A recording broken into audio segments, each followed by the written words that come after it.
ചെറിയ ഒടിഞ്ഞു വീണ കാ വെച്ചിട്ട് നമുക്കൊരു തോരനുണ്ടാക്കാം. ആദ്യം ഇതിൻ്റെ തൊലി ഇങ്ങനെ കളയണം. ഇനി ഇത് കുരുകുരാന്ന് കട്ട് ചെയ്യണം. ഇപ്പം ഇത് മുഴുവൻ നമുക്ക് അരിഞ്ഞു കഴിഞ്ഞു. ഇനി ഇത് നമുക്ക് തോരൻ വെക്കാം. ഇനിയും ആദ്യം കടുക് വറക്കണം.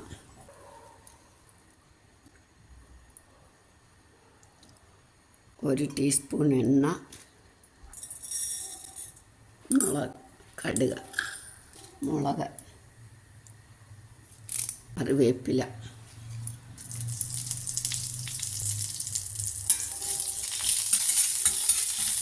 നിറച്ച്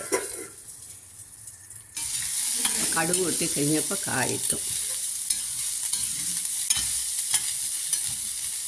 ഇനി നമ്മൾ വേവിച്ച് വെച്ചിരിക്കുന്ന വൻപയറും കൂടി ഇടും.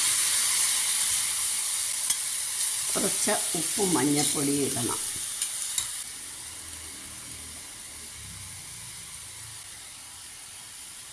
പയർ വേവിച്ച വെള്ളം കുറച്ചുണ്ടായിരുന്നു, പക്ഷെ കുറച്ചും കൂടെ വെള്ളം ഒഴിക്കണം.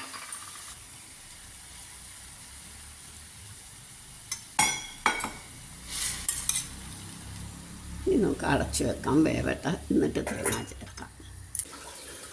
പിന്നെ ഇത് അരച്ച് കഴിയുമ്പോൾ, ഇത് വെന്ത് കഴിയുമ്പോഴത്തേക്ക് നമുക്ക് തേങ്ങ തോരന് ചതച്ചുകൊണ്ട് വരാം.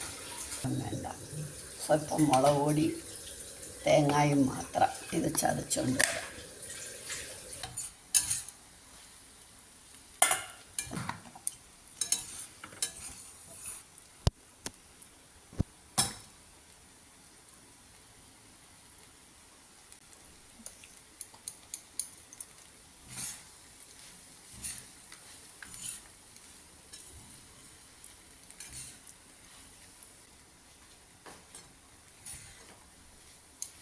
ഇനി ഒരു മിനിറ്റ് കഴിഞ്ഞ് അടച്ചു വെച്ച് ഒരു മിനിറ്റ് കഴിഞ്ഞിട്ട് നമുക്ക് എടുക്കാം. സ്റ്റൗ ഓഫാക്കാം. ഇനി നമുക്ക് സർവിങ് ഡിഷിലേക്ക് എടുക്കാം.